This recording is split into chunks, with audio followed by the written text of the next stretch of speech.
اولاد یہ اللہ رب العالمین کی نعمت ہے۔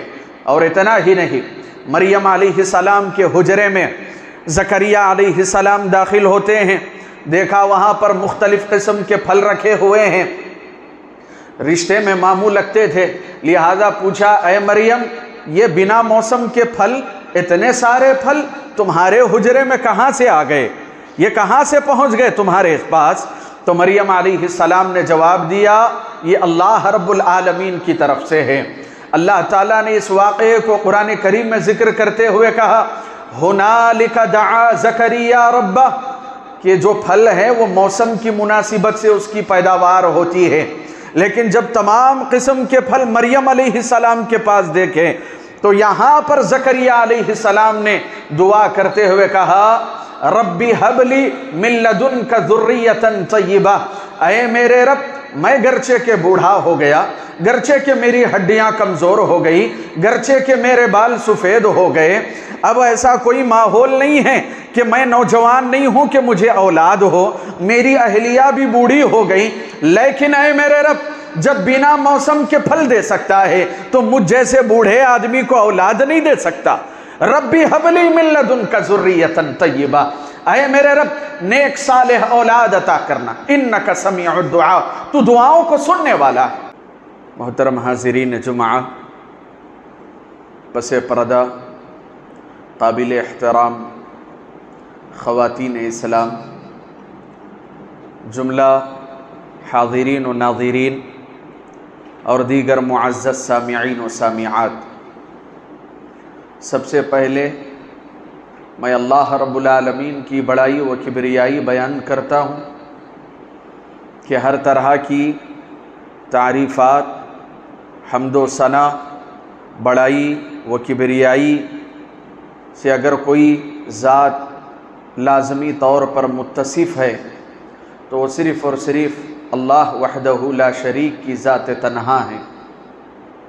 وہ اللہ جس کے ہم پر بے شمار انعامات و احسانات ہیں، جن میں رب العالمین کا بڑا فضل ہم پر یہ ہے کہ اللہ نے ہمیں عقل و شعور عطا کیا، اللہ نے ہمیں انسان بنایا، نہ صرف یہ کہ اللہ نے انسان بنایا بلکہ اللہ نے ہمیں مسلمان بنایا۔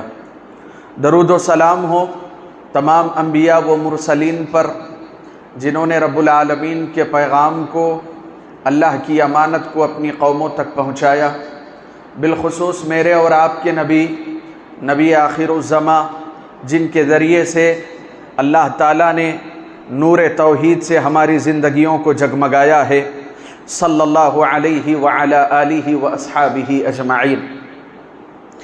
محترم حاضرین جمعہ، آداب خطبہ کی مناسبت سے کہہ دوں کہ اللہ کے رسول صلی اللہ علیہ وسلم جب منبر پر چڑھتے تھے خطبہ دینے کے لیے تو صحابہ کا یہ کہنا تھا اقبلنا الیہ بوجوہنا، ہم اپنے چہروں سے خطیب کو، اللہ کے رسول کو دیکھتے تھے، لہذا آپ کی نظر خطیب پر رہے، آپ خطیب کو دیکھیں، یہ بھی جمعہ کے آداب میں سے۔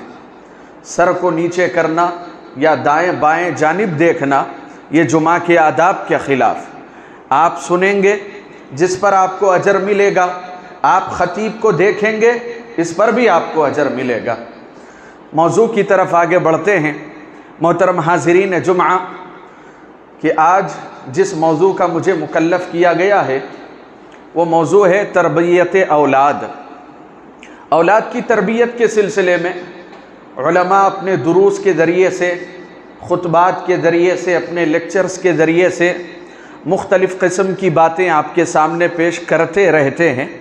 یہ کوئی انوکھا اور نیا موضوع نہیں ہے، لیکن اس وقت سب سے زیادہ توجہ اگر کسی موضوع پر دینی ہے تو اسی پر دینی۔ سنتے بہت ہیں لیکن وقت عمل کرنے کا ہے۔ باتیں بہت ہیں، آپ کے پاس بھی بہت سی باتیں ہیں، اور جو کچھ جانتے ہیں، کچھ پڑھے لکھے ہیں، نہیں ہیں، تمام کے پاس معلومات ہے کہ اولاد کی تربیت آپ کے اپنے ترک ہے، آپ کے اپنے خیالات ہے، ایسے ہونی چاہیے تربیت، یہ طریقہ اپنانا چاہیے، لیکن ضرورت ہے عمل کی۔ کیا میں اپنی اولاد کی ویسی تربیت کر رہا ہوں کیا میں اپنے خاندان کے بچوں کی ویسی فکر کر رہا ہوں؟ تو یہ تقاضا ہے عمل کا، باتوں کا نہیں، عمل کرنے کا تقاضا ہے۔ یہ وقت کی سب سے اہم ترین ضرورت ہے۔ وقت بڑا محدود ہے، موضوع بڑا کشادہ ہے، احاطہ کرنا ناممکن ہے، لیکن پھر بھی قرآن و سنت کی روشنی میں بڑی تیزی کے ساتھ کچھ باتیں آپ کے سامنے رکھنا چاہوں گا۔ دیکھیے، وہ آدمی جو صاحب اولاد ہوتا ہے، اولاد اس کی زندگی کی چمک ہے۔ وہ آدمی جس کو اللہ رب العالمین نے اولاد سے نوازا ہے، اللہ نے بیٹوں والا بنایا، اللہ نے بیٹیوں والا بنایا، دونوں ملا کر کے اللہ نے اس کو دیے۔ یہ اس کے چہرے کی مسکراہٹ ہے، اس کی اولاد اس کا فخر ہے، اس کی اولاد اس کے لیے رشک کا معاملہ ہے۔ وہ فخر کے ساتھ کہتا ہے میں اولاد والا ہوں۔ اور لہٰذا جو صاحب اولاد نہیں ہیں، یقیناً یہ اللہ رب العالمین کی بہت بڑی نعمت سے محروم ہیں۔ اسی وجہ سے انبیاء بھی اولاد کی تمنا کرتے تھے۔ انبیاء بھی، اللہ کے بڑے برگزیدہ نبی اور رسول بھی اللہ سے اولاد کی دعائیں کیا کرتے تھے۔ آپ جانتے ہیں ابو الانبیاء ابراہیم علیہ السلام 80 سال کی عمر کو پہنچ گئے، اولاد نہیں ہوئی، اللہ رب العالمین سے دعا کرتے ہوئے مانگا ربی حبلی من الصالحین، کیا اے میرے رب وارث عطا کر، نیک صالح اولاد عطا کر، تیرے خزانوں میں کسی طرح کی کوئی کمی نہیں ہے، میں بے اولاد ہوں، اللہ مجھے صاحب اولاد بنا دے۔ یہ دعا کس نے مانگی؟ اللہ کے نبی نے مانگی، اللہ کے رسول خلیل اللہ، اللہ کے دوست ابراہیم علیہ السلام نے مانگی۔ اولاد یہ اللہ رب العالمین کی نعمت ہے۔ اور اتنا ہی نہیں، مریم علیہ السلام کے حجرے میں زکریہ علیہ السلام داخل ہوتے ہیں، دیکھا وہاں پر مختلف قسم کے پھل رکھے ہوئے ہیں، رشتے میں ماموں لگتے تھے، لہذا پوچھا اے مریم یہ بنا موسم کے پھل، اتنے سارے پھل تمہارے حجرے میں کہاں سے آ گئے، یہ کہاں سے پہنچ گئے تمہارے پاس؟ تو مریم علیہ السلام نے جواب دیا یہ اللہ رب العالمین کی طرف سے ہے۔ اللہ تعالیٰ نے اس واقعے کو قرآن کریم میں ذکر کرتے ہوئے کہا ہنالک دعا زکریا ربہ، کہ جو پھل ہے وہ موسم کی مناسبت سے اس کی پیداوار ہوتی ہے، لیکن جب تمام قسم کے پھل مریم علیہ السلام کے پاس دیکھے تو یہاں پر زکریا علیہ السلام نے دعا کرتے ہوئے کہا ربی حبلی من لدنک ذریۃ طیبہ، اے میرے رب میں گرچہ کہ بوڑھا ہو گیا، گرچہ کہ میری ہڈیاں کمزور ہو گئی، گرچہ کہ میرے بال سفید ہو گئے، اب ایسا کوئی ماحول نہیں ہے کہ میں نوجوان نہیں ہوں کہ مجھے اولاد ہو، میری اہلیہ بھی بوڑھی ہو گئی، لیکن اے میرے رب جب بنا موسم کے پھل دے سکتا ہے تو مجھ جیسے بوڑھے آدمی کو اولاد نہیں دے سکتا۔ ربی حبلی من لدنک ذریۃ طیبہ، اے میرے رب نیک صالح اولاد عطا کرنا، انک سمیع الدعاء، تو دعاؤں کو سننے والا ہے۔ لیکن ایک بات بتاؤں، ابراہیم علیہ السلام نے اولاد مانگی، اپنی اولاد کو ایک لفظ کے ساتھ باندھے رکھا، کیا ہے؟ ربی حبلی من الصالحین، لفظ صالحیت کو باندھا، کہا کہ اولاد عطا کرنا، صرف اولاد نہیں، اللہ صالح اولاد عطا کرنا۔ زکریہ علیہ السلام نے دعا مانگی، کہا ربی حبلی من لدنک ذریۃ طیبہ، ذریہ نسل کو کہتے ہیں، طیبہ صالحیت کو کہتے ہیں۔ انہوں نے بھی صرف اولاد نہیں مانگی، کہا کہ اے اللہ نیک صالح اولاد عطا کرنا۔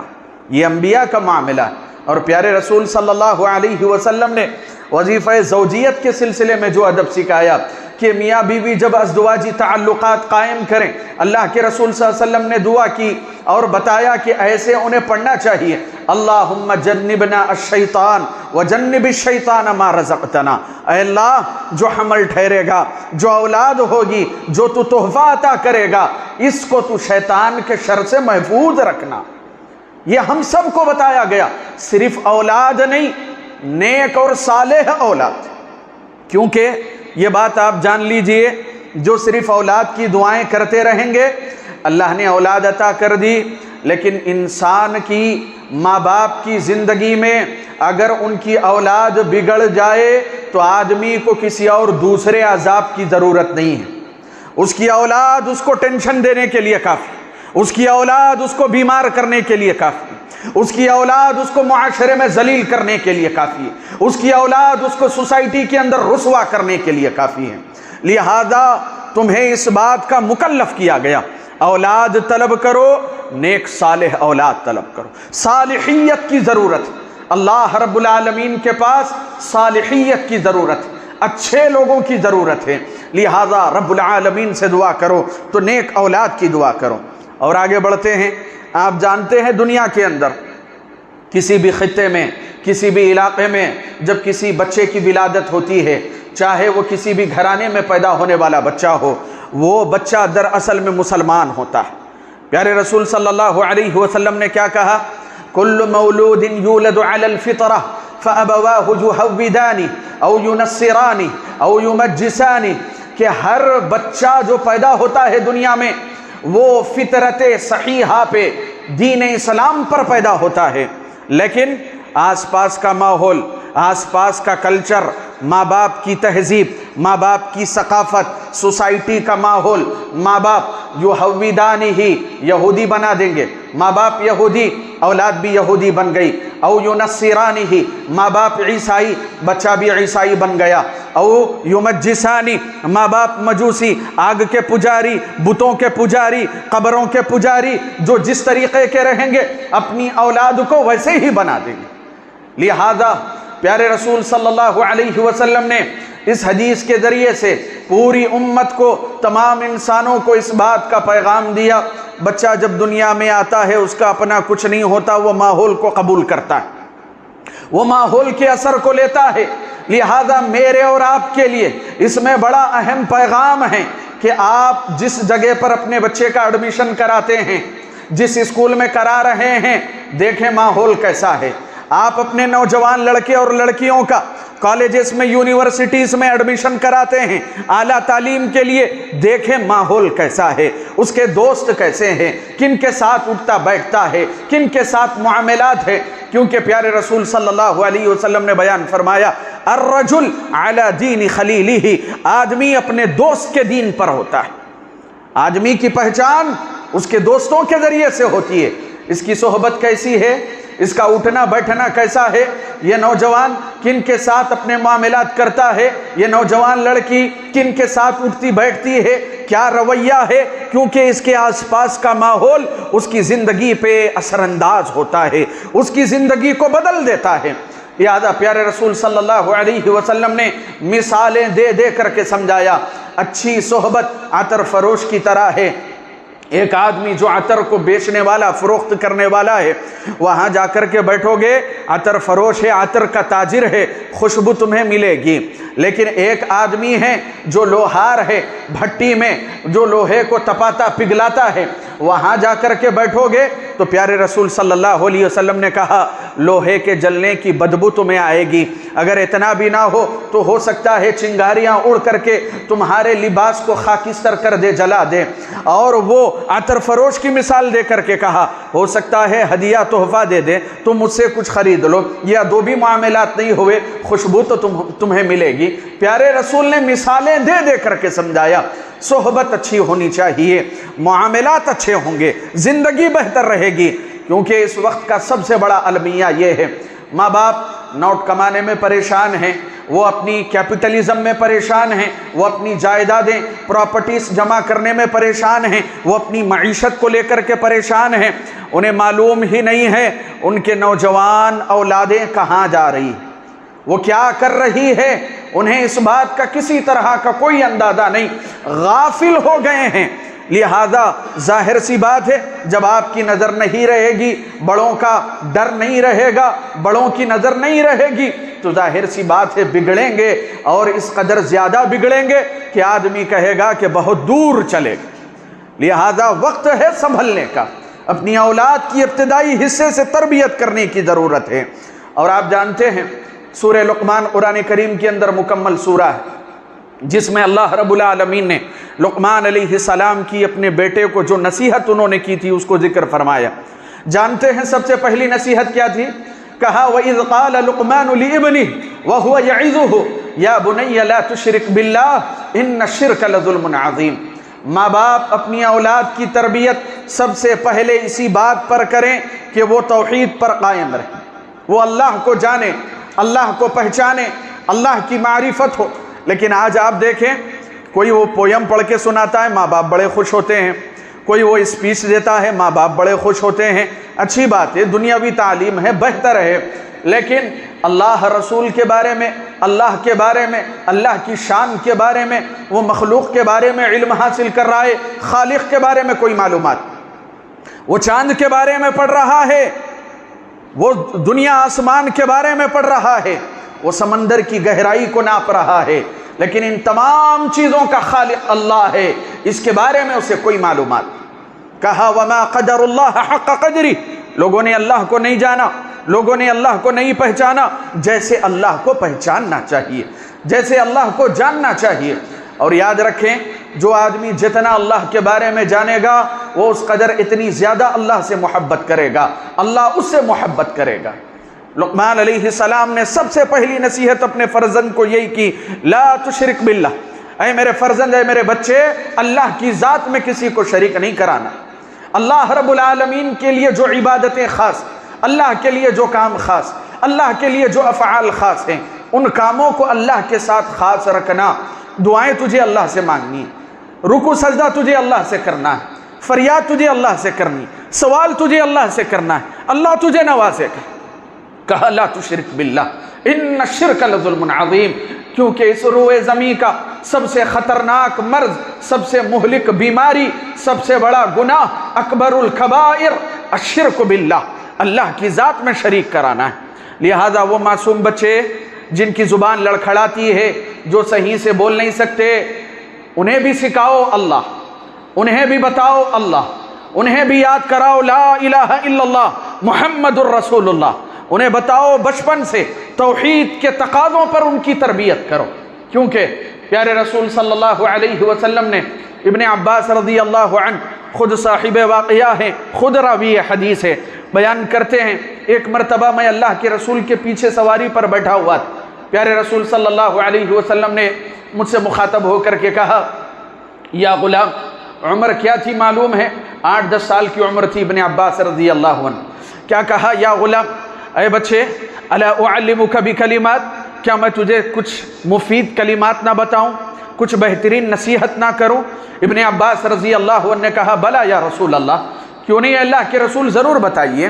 جانتے ہیں پیارے رسول صلی اللہ علیہ وسلم نے کیا کہا؟ احفظ اللہ یحفظک، تو اللہ کو یاد کر، اللہ تجھے یاد رکھے گا۔ احفظ اللہ یحفظ، تو اللہ کا ذکر کر، تو اللہ رب العالمین کے ذکر میں تو بھی رہے گا، اللہ تجھے یاد کرے گا، تو اللہ سے قریب ہو، اللہ تجھ سے قریب ہو جائے گا۔ پھر اس کے بعد کیا کہا؟ توحید کا درس دیا، کہا وَإِذَا سَأَلْتَ فَاسْأَلِ اللَّهِ، مانگنا ہے، سوال کرنا ہے، اللہ سے سوال کر، اللہ تجھے عطا کرے گا۔ وَإِذَا اسْتَعَنْتَ فَاسْتَعِنْ بِاللَّهِ، اگر مدد طلب کرنی ہے اللہ سے مدد طلب کر، اللہ تیری مدد کرے گا۔ پھر اس کے بعد پیارے رسول صلی اللہ علیہ وسلم نے اس کو مزید واضح کرتے ہوئے کہا کہ اے بچے، اس بات کو اچھی طرح سے ذہن نشین کر لے کہ اگر ساری دنیا تجھے نقصان پہنچانے کے لیے جمع ہو جائے تو دنیا تجھے نقصان نہیں پہنچا سکتی، تجھے اتنا ہی نقصان ملے گا جتنا نقصان اللہ نے تیرے مقدر میں لکھا۔ اور ساری دنیا مل کر کے یہ منصوبہ بنائیں کہ تجھے فائدہ پہنچائے، تو پیارے رسول نے کہا تجھے اتنا ہی فائدہ ملے گا، اتنا ہی نفع ملے گا جتنا نفع اللہ نے تیرے نصیب میں لکھا ہے۔ تو اس طریقے سے پیارے رسول صلی اللہ علیہ وسلم اپنے صحابہ کی، اور جو کم عمر کم سن صحابہ تھے، ان کی تربیت کیا کرتے تھے۔ اللہ رب العالمین نے لقمان علیہ السلام کا واقعہ ذکر کیا، اور یہی نصیحت نہیں بلکہ اس کے علاوہ بھی بہت ساری نصیحتیں تھیں۔ نماز کے عادی بناؤ، نماز کے عادی بناؤ، کہا اقیم الصلاۃ وامر بالمعروف وانہی عن المنکر، کہا کہ اے میرے بچے نماز کو قائم کرتے رہنا۔ وہ بچے جنہیں کسی طرح کا کوئی ہوش نہیں ہوتا، مسجد میں آ کر کے چیخیں گے، چلائیں گے، آوازیں کریں گے، شور و غل کریں گے، لیکن اس کے باوجود آپ جانتے ہیں پیارے رسول صلی اللہ علیہ وسلم نے بچوں کی صف کہاں پر ہونی چاہیے اس کے بارے میں بھی بتایا، کیونکہ اللہ کے رسول خود حسنین کو مسجد میں لے کر کے آتے تھے، خود اللہ کے رسول صلی اللہ علیہ وسلم امامت کر رہے ہیں، حسن حسین رضی اللہ عنہما یہ جنت کے سرداران یہ پیارے رسول کی پیٹھ پر چڑھ کر کے سوار ہو جاتے، کیوں؟ اللہ کے رسول نے عادی بنایا، نماز کا عادی بنایا۔ باپ اگر خود بے نمازی ہے تو اولاد کو نمازی کیسے بنا سکتا ہے؟ لہذا یہ تربیت اولاد کے مراحل میں سے اول ترین مرحلہ ہے کہ آپ خود نمونہ اور اسوہ ہیں اپنی اولاد کے لیے، لہذا آپ شریعت کے احکامات کی پابندی کریں تو لہذا آپ کی اولاد پر اس کا اثر پڑے گا، اچھا نتیجہ آپ کی اولاد کو ملے گا۔ اور اسی طریقے سے زمانے حاضر میں ہمارے نوجوانوں کو اتباع رسول صلی اللہ علیہ وسلم کا جذبہ ان کے سینوں میں جاگزیں کریں۔ رول ماڈل کون ہے اسوہ، کون ہے آپ کے لیے نمونہ؟ جس طریقے سے آج بازار میں ناچنے گانے والے یہ بے حیا بے شرم لوگوں کی زندگیوں کو مزین بنا کر کے پیش کیا جا رہا ہے کہ یہ بڑی الٹرا لگژری زندگی گزار رہے ہیں، یہ تمہارے لیے اسوہ ہیں۔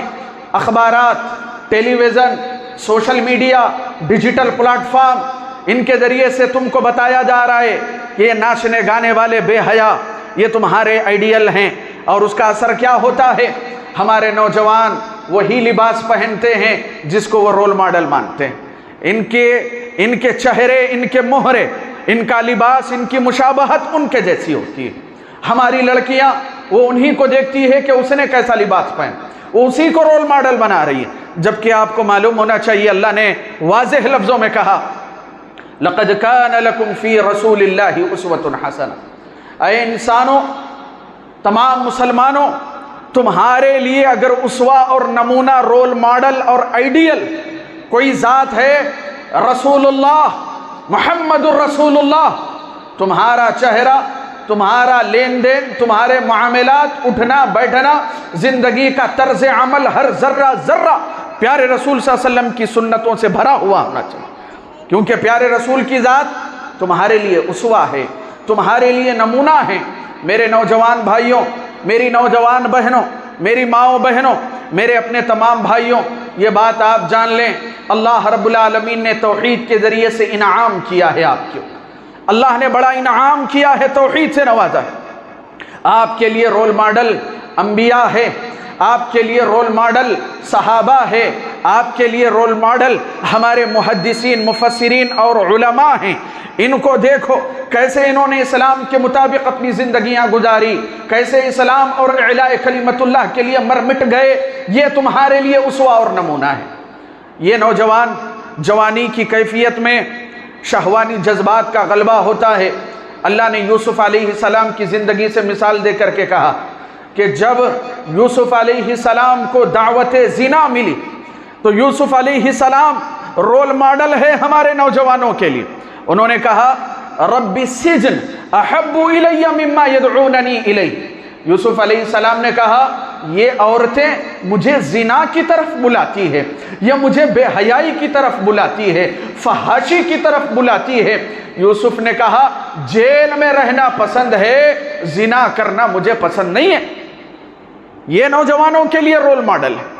مریم علیہ السلام خاتون ہیں، اللہ کی ولیہ ہیں، عیسیٰ علیہ السلام کی والدہ ہیں، نوجوان تھی کہ جب اللہ رب العالمین کا حکم ہوا کہ عیسیٰ کی ولادت ہونی ہے، اللہ تعالیٰ نے جبرائیل کو بھیجا۔ یہ خواتین کے لیے رول ماڈل ہے۔ کہا فتمثل لها بشرا سویا، جبرائیل علیہ السلام گئے، انسانی شکل میں گئے، فتمثل لها بشرا سویا، فرشتے ہیں جبرائیل، انسانی شکل میں وہ مریم علیہ السلام کے قریب پہنچتے ہیں۔ تو مریم علیہ السلام دیکھتی ہیں کہ کوئی اجنبی میرے قریب آ رہا ہے، تو کیا کہا؟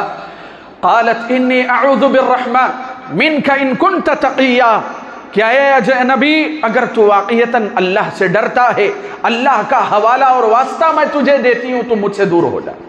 یہ ہماری خواتین کے لیے رول ماڈل، لہذا آپ کے رول ماڈل اور آپ کے آئیڈیل صحابہ ہیں، پیارے رسول ہیں، انبیاء ہیں، اہل ایمان ہیں، قرآن و سنت کے فالوور ہیں، یہ بازاروں میں ناچنے والے یا دین کے نام پر پیری مرشدی یا مجاوری کرنے والے، یہ آپ کے رول ماڈل نہیں۔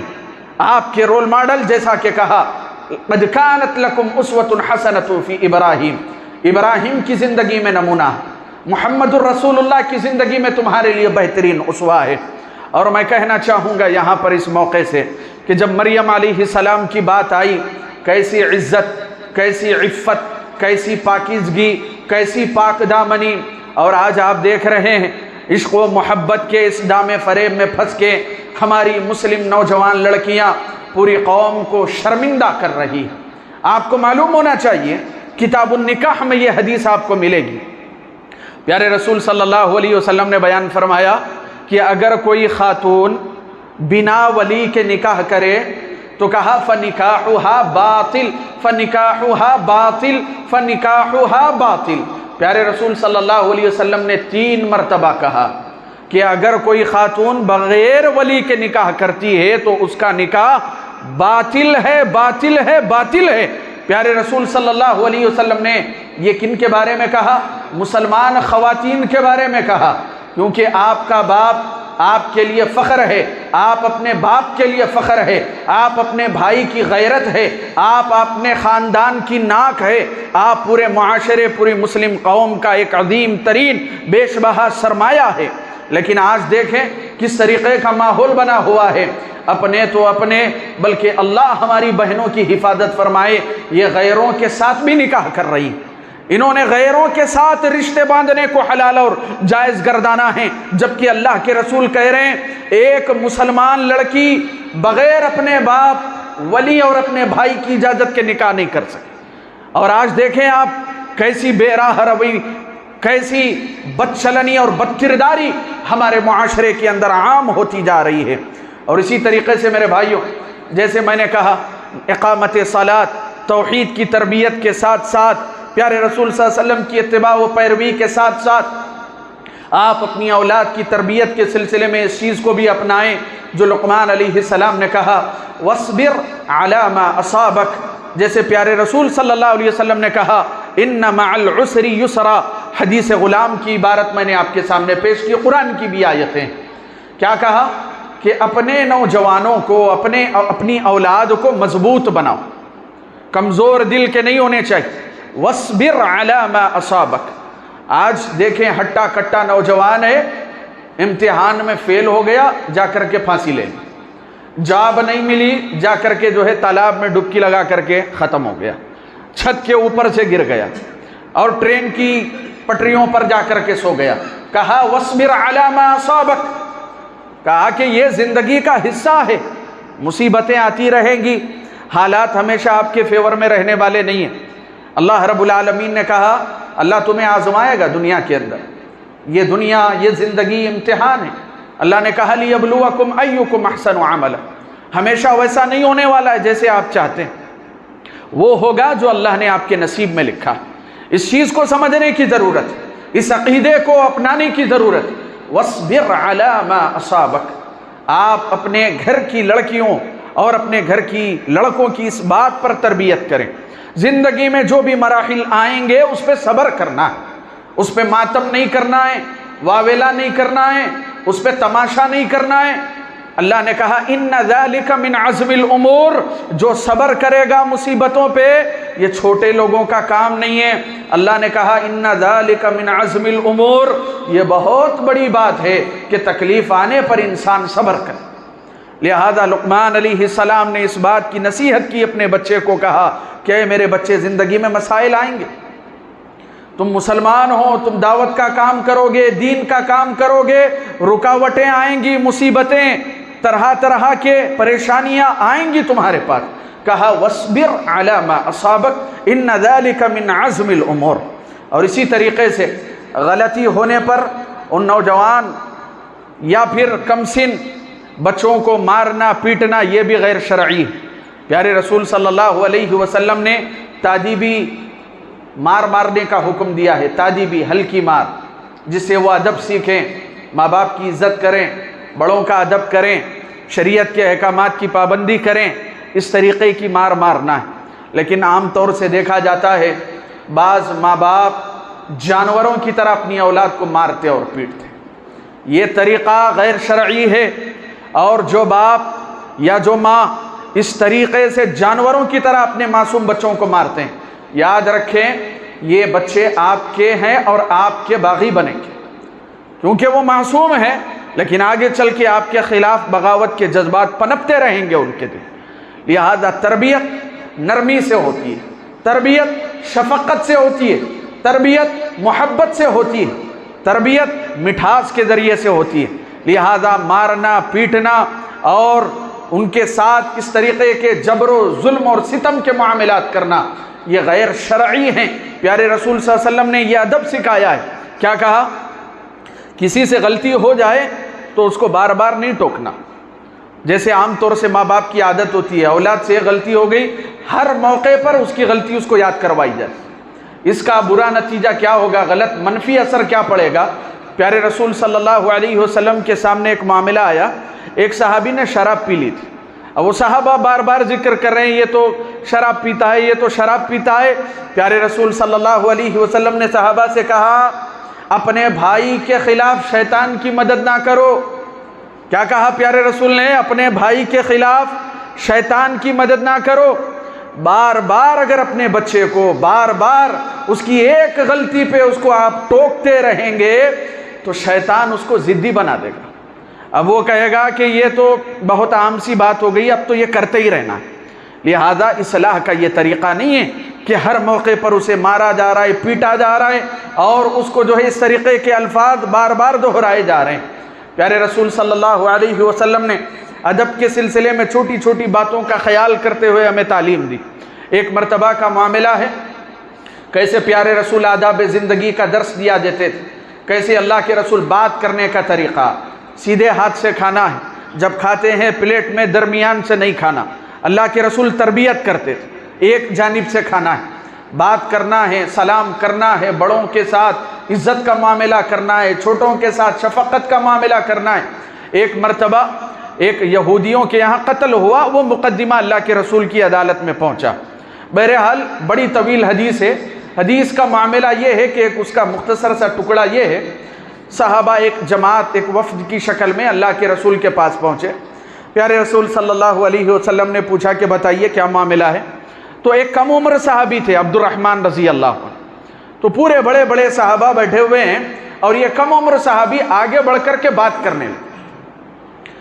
تو پیارے رسول صلی اللہ علیہ وسلم نے ادب سکھاتے ہوئے کہا کبر کبر، قوم میں چھوٹے ہو، بڑی عمر کے لوگ یہاں پہ موجود ہیں، کبر کبر، بڑے لوگوں کو موقع دو بات کرنے کا. تو یہ اللہ کے رسول صلی اللہ علیہ وسلم آداب گفتگو، آداب حیات، کھانے کا طریقہ، سونے کا طریقہ، نماز پڑھنے کا طریقہ، کہ پیارے رسول صلی اللہ علیہ وسلم تہجد کا اہتمام فرماتے تھے. ابن عباس رضی اللہ عنہ بھی چلے گئے کہ آج کی رات میں باجماعت اللہ کے رسول کے ساتھ تہجد پڑھوں گا.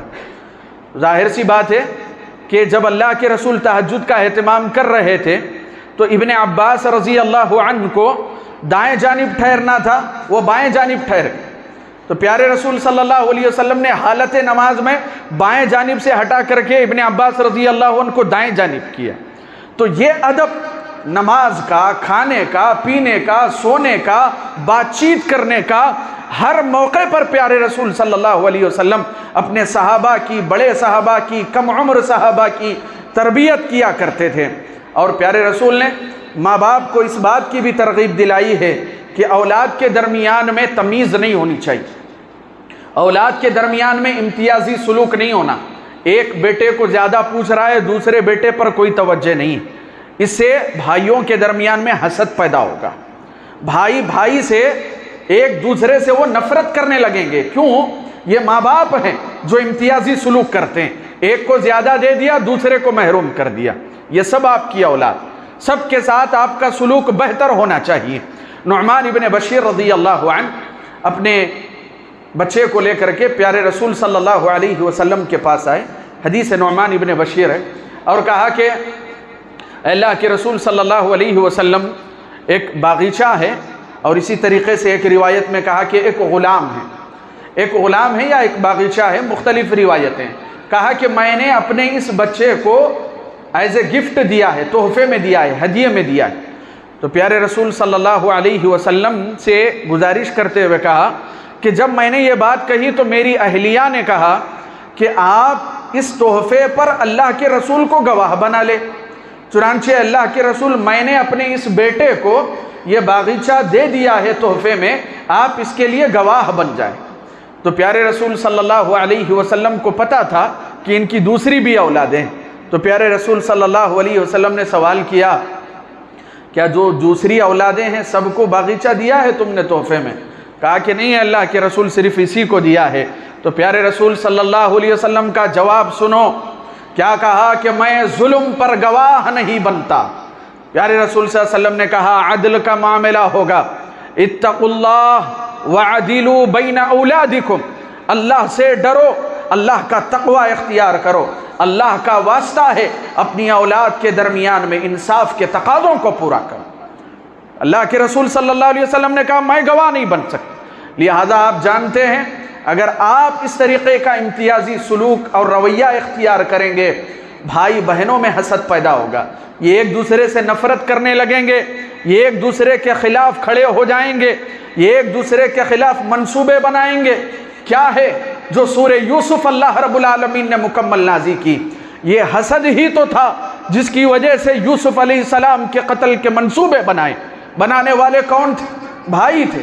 لہذا اللہ نے ہمیں پیغام دیا اولاد کے درمیان میں امتیازی سلوک نہیں ہونا چاہیے۔ تربیت کا یہ مرحلہ کہ سب کے ساتھ مساوی رویہ اختیار کیا جائے۔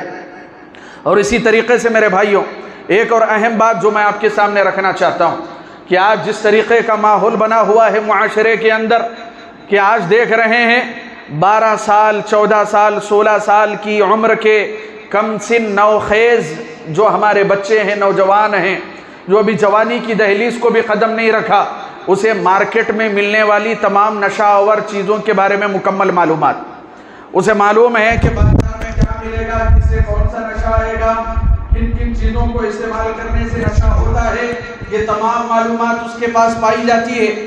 اور اللہ کے رسول صلی اللہ علیہ وسلم نے بیان فرمایا کل مسکر حرام، پیارے رسول نے فرمایا کہ ہر وہ چیز جو تمہارے عقل کو زائل کر دے وہ حرام۔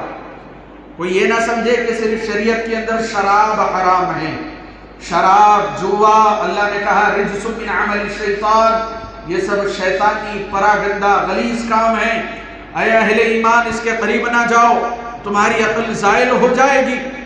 اور ظاہر سی بات ہے آپ کو معلوم ہونا چاہیے انسان کی طرح دنیا کے اندر بہت سی مخلوقات ہیں جو زندگی گزار رہی ہے، لیکن انسان کو فوقیت کیوں ہے؟ کیونکہ انسان کو عقل کی، شعور کی، فہم کی، سمجھ کی بنیاد پر یہ جانور سے ممتاز ہوتا ہے۔ آدمی جب نشہ اور چیزوں کا استعمال کرے گا تو یہ مثل جانور ہو جائے گا، کیونکہ اس کی بھی عقل زائل ہو گئی ہے اور اس کی بھی عقل نہیں ہے۔